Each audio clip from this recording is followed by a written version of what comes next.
शहजाद पूनावाला जी, एक सवाल जो तमाम विशेषज्ञ भी उठा रहे हैं कि भारत आज एक स्थिति में है जहां पर पूरा विश्व उसका सम्मान करता है, लेकिन चीन हमेशा एक ऐसा मुल्क रहेगा जिसको सब शक की निगाह से देखेंगे।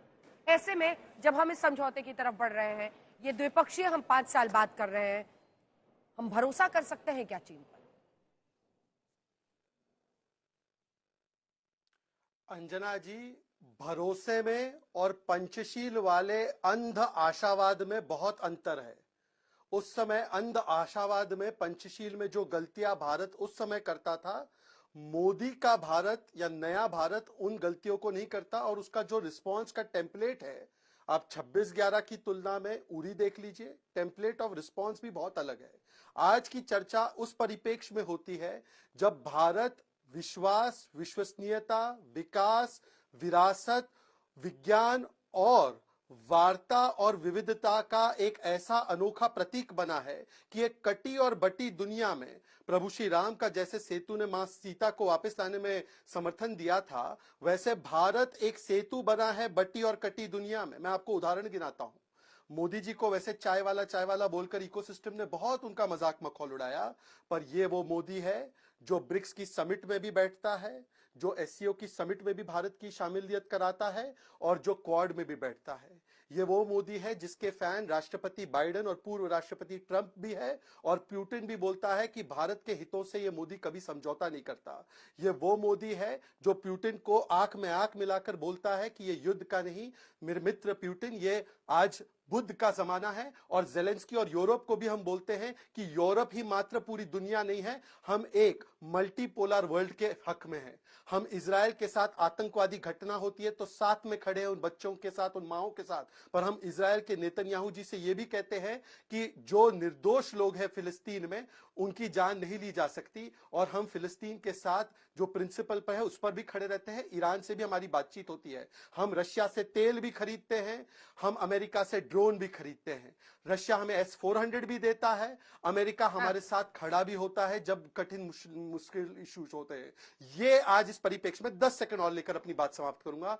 पर एक चीज है, देखिए मैं तो मुसलमान हूं, परंतु महाभारत में एक प्रसंग है, पंचाधिक वयम पंचाधिक शतम, मतलब पांडव और कौरव, मतलब तहसीन और शहजाद एक दूसरे के खिलाफ बहुत लड़ते हैं, पर जब चुनौती एक्सटर्नल होती है तब तहसीन और शहजाद, मतलब पांडव और कौरव भी एक साथ हो जाते हैं। यह हमारे देश की प्रथा रही है, इसलिए वाजपेयी जी यूनाइटेड नेशन जाकर कश्मीर का पक्ष रखे थे। पर कांग्रेस आज राष्ट्र नीति के मुद्दों पर भी राजनीति करेगी, और वो कांग्रेस जिसने टिया पंगनक, डूम चैली, आरसेप में जाकर हमारे हितों का सौदा, डोकलाम में किस प्रकार से धोखा दिया, कोको आइलैंड, काबो आइलैंड, कच्चा थीवू, ये सब देने के बाद, और अक्साई चीन देने के बाद, और अक्साई चीन पर क्या बोला था नेहरू जी ने कि वहां पर एक टुकड़ी घास नहीं उगती तो दे देते, तो कांग्रेस के एक सांसद ने खड़े होकर कहा कि नेहरू जी आपके सिर पर बाल नहीं उगते तो वो भी दे दे क्या? तो मुझे लगता है कि ऐसी कांग्रेस जो राष्ट्रहित के मुद्दों पर राजनीति करती है, इलान ओमर के साथ खड़ी हो जाती है, पाकिस्तान के ख्वाजा आसिफ के साथ खड़ी हो जाती है, भारत के हितों का समझौता करती है, और सेना पर भरोसा नहीं, सर्जिकल स्ट्राइक पर सवाल, बालाकोट एयर स्ट्राइक पर सवाल। ऐसी कांग्रेस को आज समझना चाहिए कि पूरी दुनिया भारत का लोहा मानती है, कांग्रेस किसी और कोने में खड़ी हुई है। ठीक है, आलोक शर्मा जी, आपकी पार्टी की नियत पर वो सवाल पूछ रहे हैं और जाहिर तौर पर उन्होंने पंडित नेहरू तक पूरी कहानी को वो ले गए हैं, तो उसका आप जवाब देना चाहेंगे। कांग्रेस पार्टी इस समझौते को किस तरह से देखती है? क्योंकि चीन एक सच्चाई है भारत की, जिसके साथ डील करना एक चैलेंज हमेशा रहा है और उस चैलेंज को स्वीकारना पड़ेगा ही। देखिए, मुझे लगता है कि बात चीन पर हो रही थी, महाभारत, प्रभु राम और अमेरिका और ड्रोन और पता नहीं कहां कहां तक बात चली गई। मुझे लगता है मुद्दे पर बात होनी चाहिए। आज जो बात हो रही है, चाइना के साथ एग्रीमेंट हो गया है, डिसएंगेजमेंट का हो गया है, ये बताता है कि किस तरह से इस सरकार ने झूठ और कंप्लीटली एक फेल विदेश नीति को चलाया है। आज देश के सामने ये चीज क्लियर हो गई है कि 20 जून 2020 को मोदी जी ने देश के सामने झूठ बोला था। 20 जून के सामने 19 जून को जो बोला गया था वो पूरी तरह से झूठ था, और अगर वो झूठ नहीं था तो आज ये एग्रीमेंट क्यों हो रहा है, 21 दौर की बातचीत क्यों हो रही है? और अगर उसके बाद भी देखें हम तो 3 बार इनके साथ एग्रीमेंट की बात और पूरी चेस्ट थंपिंग जिस तरह के बीजेपी के प्रवक्ता अभी कर रहे थे, इसी तरह की हुई है। 2017 में ब्रिक्स से पहले डोकलाम के ऊपर पूरी बीजेपी ने चेस्ट थंपिंग की कि पता नहीं क्या हो गया है। उसके बाद डोकलाम का हुआ क्यों?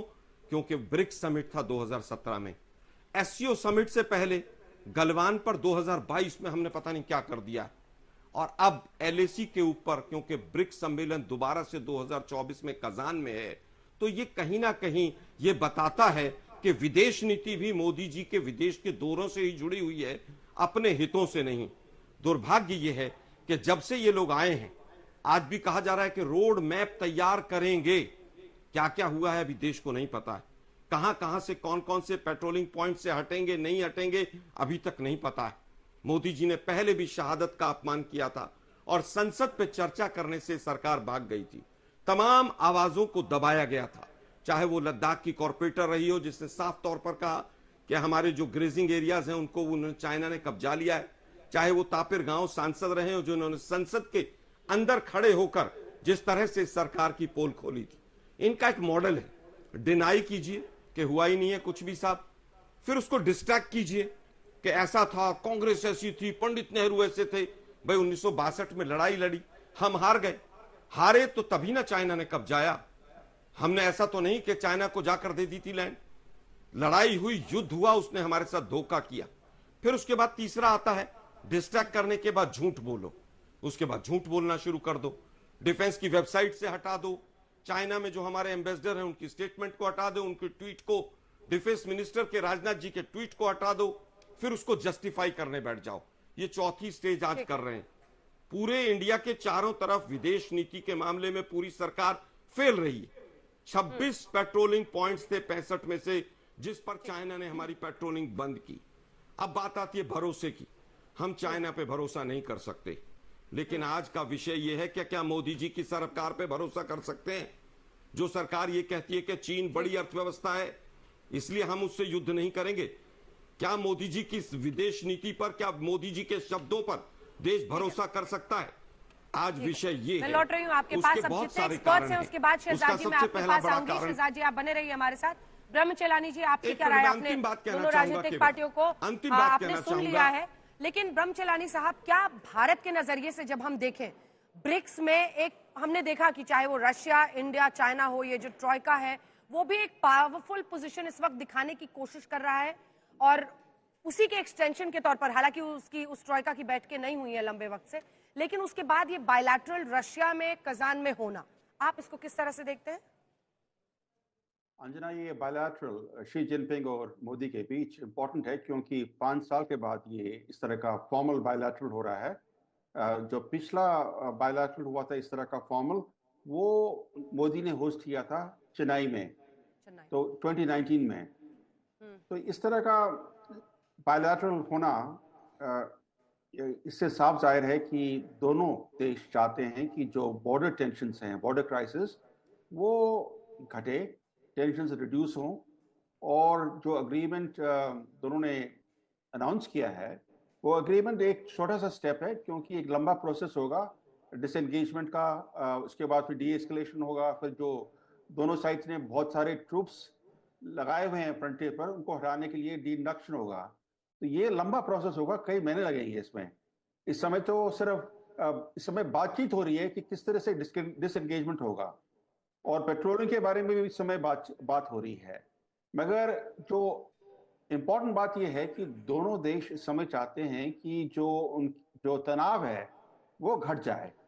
तो एक पॉजिटिव स्टेप है, मगर इसको ब्रेक थ्रू मानना इस समय उचित नहीं होगा, क्योंकि जब हमने देखा है पीछे पास्ट में, जैसे 2017 में डोकलाम में डिसएंगेजमेंट हुआ था। डिसएंगेजमेंट के बाद कुछ हफ्ते के अंदर चीन ने अपनी सेना भेज के डोकलाम को कैप्चर कर लिया। तो इस तरह का धोखा जिस तरह से चीन ने दिया 2017 में, उस तरह का धोखा दोबारा ना दे भारत को। तो Bharat has to be very vigilant. बिल्कुल। अब मुझे नहीं लगता कि अशोक जी हम लोग उनकी बात से इससे ज्यादा सहमत हो सकते हैं, क्योंकि एक एक बिंदु सही है।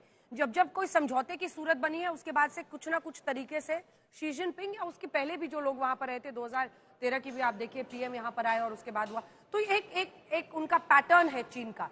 लेकिन क्या इस समझौते के जरिए हम आगे बढ़ सकते हैं? क्योंकि ब्रिक्स के साइडलाइंस पर उसके पहले समझौते का आह्वान होता है, उसके बाद वहां पर ये बायलैटरल हो रहा है। और मुझे लगता है कि शी जिनपिंग की क्रेडिबिलिटी अगर हम देखें इंडो चाइना में तो कम से कम लोएस्ट पर ही चल रही है। अशोक जी, आप बिल्कुल ठीक कह रहे हैं अंजना जी, बहुत शुक्रिया मुझे आमंत्रित करने के लिए। देखिए, अभी जिक्र किया गया है डोकलाम का, अभी जिक्र किया गया है अभी गलवान में जो हुआ है। तो मैं देखिए आपको बताना चाहूँगा, डोकलाम में 72 दिन तक भारत चीन के विरुद्ध खड़ा रहा। वहां पर वो भूटान में आया था, वो भारत की धरती भी नहीं थी, भूटान में आया था, परंतु भारत ने देखा जो हमारे सामने, ये 2017 की बात है, 2017 की बात है, जून में ये शुरुआत हुई उसमें, और भारत ने अपने सामरिक हितों को, क्योंकि उसने देखा उसको इम्पैक्ट हो रहा है, तो भारत वहां पर जाकर अपनी सेना लेकर खड़ा हुआ और फिर 72 दिन तक ये चला। हाँ। और उसके बाद 4 सितंबर को, अगर मेरी याददाश्त ठीक मुझे बताती है, 4 सितंबर को शामिन में ब्रिक्स का समिट होना था और प्रधानमंत्री मोदी का एक उनको संदेश गया, जो जब अगर ये सॉल्व नहीं होता है, अगर इसका समस्या का आप हल नहीं निकालते हैं, तो वो शामिन समिट में पार्टिसिपेट नहीं करेंगे। और वो वहां पर शी जिनपिंग के लिए बहुत ही उनका, जिसे कहा जाए फेस सेविंग के लिए बहुत ही हानिकारक होता, तो उन्होंने 28 अगस्त को वहां पर उसको रिजॉल्व कर लिया। 28 अगस्त को रिजॉल्व हुआ और फिर 3 से 5 सितंबर को वहां ब्रिक्स की बैठक थी। हाँ। और वही बात हालात यहाँ पर भी हुए हैं, क्योंकि देखिए चीन पिछले मेरे विचार से 2 साल से ये प्रयास करता रहा है भारत को बताने का, जो आप देखिए वहां पर बॉर्डर पर सिचुएशन स्टेबल है, बॉर्डर पर सिचुएशन नॉर्मल है, हमें बॉर्डर की जो सिचुएशन है उसको एक अलग रखकर अपने और जो संबंध हैं उनको आगे ले जाना चाहिए। भारत ने कहा जब तक शांति और स्थिरता नहीं बनेगी बॉर्डर पर, तब तक बिजनेस एज यूजुअल नहीं हो सकता। तो यहाँ पर जब ये वाला संदेश शी जिनपिंग को और चीन को अच्छी तरीके से गया, तभी उन्होंने माना जो ये पहले के जो डेप्सांग और डेमचोक में पेट्रोलिंग जो नहीं होती थी, वहां पर वो माने। तो मैं समझता हूं डोकलाम में भी चीन को झुकना पड़ा, यहां पर भी चीन को झुकना पड़ा है, जिससे कि दोनों की ये मुलाकात हो रही है। आखिरी बात अंजना जी मैं इसमें ये कहूंगा, जो देखिए वहां पर उन्होंने 2017 के बाद अपना इंफ्रास्ट्रक्चर बहुत बनाया। हाँ। वहां पर उस डोकलाम के क्षेत्र में। हाँ। अपने क्षेत्र में, यहां पर पिछले कुछ सालों में हमने अपना इंफ्रास्ट्रक्चर बहुत तेजी से बनाया है, जो अगर ये नहीं होता, गलवान का हादसा नहीं होता, तो जितना हमने इंफ्रास्ट्रक्चर बनाया है, पुल बनाए हैं, टनल्स बनाए हैं, रोड्स बनाए हैं, एयर फील्ड्स बनाई हैं। न्योमा का एयरबेस हम दिखा रहे हैं, आपने जैसे जिक्र की, तस्वीरें सामने आ गई, हमारे सहयोगी अशरफ वहां पर पहुंचे थे और न्योमा हाईएस्ट एयरफील्ड जो भारत ने निर्माण किया है और वहां की भी तस्वीरें हम दिखा रहे हैं। Farmer army chief general VP Malik इस वक्त हमारे साथ आज तक पर लाइव जुड़ रहे हैं। जनरल मलिक, बहुत स्वागत है आपका आज तक पर। मेरा पहला प्रश्न आपसे यही होगा कि जितने एक्सपर्ट्स हैं, जितने लोग हैं भारत के नजरिए से, ये बायलैटरल हर कोई एक शंका के साथ देख रहा है। सबसे पहले तो जनरल वीपी मलिक इसे किस तरह से देखते हैं इस बायलैटरल को? जो भारत के भी आर्मी चीफ ने वापस पेट्रोलिंग शुरू हम करेंगे, उसका एक रोड मैप बन रहा है, उसको आप किस तरह से देखते हैं? और जो सबसे बड़ा प्रश्न पूछा जा रहा है, अगर आप इस बताने की स्थिति में हो, कि क्या जो बफर जोन क्रिएट किया गया था और फिंगर 8 तक पेट्रोलिंग नहीं हो रही थी, क्या वहां तक पेट्रोलिंग के लिए रोड मैप बनाने की तैयारी होगी? जितना कुछ आप बता सके इस पर। जय हिंद। पहले तो जय हिंद। देखिए, आजकल के जो दुनिया में हालात हैं, चाहे वो यूरोप में हैं या वेस्ट एशिया में हैं, ईस्ट एशिया में है और हमारे अपने बॉर्डर के ऊपर भी हैं, इन सबको देखते हुए पहली बात तो ये मैं कहना चाहता हूँ कि ये जो मीटिंग हो रही है ये सही बात है, अच्छी बात है। चाहे वो छोटा कदम है, पर वो बहुत इम्पोर्टेंट कदम है और इससे हमको बहुत ज़्यादा उम्मीदें नहीं करनी चाहिए, इसमें यूफोरिया नहीं आना चाहिए। लेकिन जो भी बातचीत, पॉलिटिकल डायरेक्शन होंगी, तो वो उसको सुलझाने के लिए होंगी, और डिटेल्स जो हैं वो बाद में मेरे ख्याल में आर्मीज को एक आपस में करना पड़ेगा। और उसमें दो चीजें आती हैं। पहली तो जो आपने बताया है बफर जोन का, वो इस वक्त हमारे फेवर में नहीं है, क्योंकि वो पहले हमारी जमीन थी, हम वहां पर पेट्रोलिंग करते थे। अब वो बफर जोन बन गया है तो पेट्रोलिंग नहीं हो सकती है। लेकिन सबसे बड़ी बात जो ये है कि जो डेप्सांग और डेमचौक के इलाके में जो हमको पेट्रोलिंग नहीं करने देते थे, खासकर डेप्सांग के इलाके में कई पेट्रोलिंग पॉइंट है, वहां पर हम जा ही नहीं सकते हैं, क्योंकि उन्होंने एक बॉटल नेक एरिया के अंदर वहां पर ब्लॉक करके रखा हुआ है। तो मैं ये उम्मीद करता हूं कि वो वहां से हटेंगे, और ताकि हम जो पुराने पेट्रोलिंग पॉइंट हैं 10, 11, 12, 13, इन जगह पर हम फिर पेट्रोलिंग कर सकें। और जो हमारे ग्रेजियर्स हैं, जो हमारे ग्रेजियर्स हैं, वो पुरानी ग्रेजिंग ग्राउंड के ऊपर जा सके, उनको गडरिए। भी अभी तकलीफ है, वो नहीं जा पाते हैं। तो ये एक छोटा कदम है, और बड़ी जनरली इसमें स्टेटमेंट मिलेगी, लेकिन इसके ऊपर बहुत आगे काम करने की जरूरत पड़ेगी। अब सेना के नजरिए से भी अगला प्रश्न है, और उस प्रश्न में एक हिस्सा राजनीतिक भी है। सेना के नजरिए से क्या कुछ बातचीत को आगे रोड मैप बनता हुआ आप देख रहे हैं? किस तरह से एक्ट करना चाहिए आर्मी को अगर ये रोड मैप बनाना है तो? क्योंकि 21 बार कोर कमांडर स्तर की बैठकें हो चुकी हैं सर पेट्रोलिंग रिज्यूम करने के लिए। दूसरा प्रश्न, राजनीतिक रूप से मौजूदा डिस्पेंसेशन को बार बार इस मुद्दे पर घेरा जा रहा है। जो परिस्थिति वहां पर बनी, चाहे वो पोस्ट गलवान हो या फिर पोस्ट डोकलाम हो, उस पर आप क्या कहेंगे? दो प्रश्न। देखिए, पहली बात तो ये है कि आजकल के ये जो हालात हैं, इसमें हमारे मल्टी डोमेन डिसीजन होते हैं। इसका मतलब यह है कि पॉलिटिशियन या ब्यूरोक्रेट अकेले में नहीं करें, उनको साथ साथ में आर्मी को लेके चलना पड़ेगा। और मैं उम्मीद करता हूं कि जो अभी डिसीजन लिया है, अभी तक जो लिया है, जिसके बारे में हमारे फॉरेन मिनिस्टर भी कह चुके हैं और फॉरेन सेक्रेटरी भी कह चुके हैं, मैं उम्मीद करता हूं कि उसके बीच में आर्मी शामिल होगी। अगर नहीं हुई है तो आगे ऐसे डिसीजन लेने से पहले आर्मी को कंसल्ट करना बहुत जरूरी है।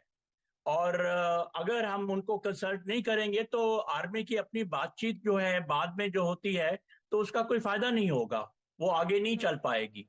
तो मैं समझता हूँ सबसे बड़ी बात यह है कि जब डिसीजन लिया जाए पॉलिटिकल लेवल के ऊपर या ब्यूरोक्रेटिक लेवल के ऊपर, उसके बीच में जो इनपुट्स हैं आर्मी की और उनसे कंसल्टेशन पहले हो जाना चाहिए। चीन की जो मीडिया, एक आखिरी प्रश्न है सर आपसे, वहां पर रूस के रोल को लेकर बहुत माहौल बनाया जा रहा है कि रूस पीस मेकर प्ले कर रहा है। रूस के ही बेहस पर इस ट्रॉयका को, जिसमें आरआईसी जिसे कहते हैं, रशिया, इंडिया, चाइना, इसको ताकतवर बनाने की कोशिश है, क्योंकि अगर उनको एक बहुत बड़ा लिवरेज पॉइंट चाहिए विश्व में, इस धुरी में अमेरिका को काउंटर करने के लिए, तो रूस की बहुत बड़ी भूमिका है। रूस इसे फ्यूल कर रहा है। पीएम मोदी का ये रूस को गिफ्ट है, क्योंकि जो जितने भी प्लानिंग्स इन तीन देशों के बीच में है वो सब ठप पड़ जा रहा है भारत और चीन के बीच के तनाव की वजह से। इस पर आपका क्या रिएक्शन होगा?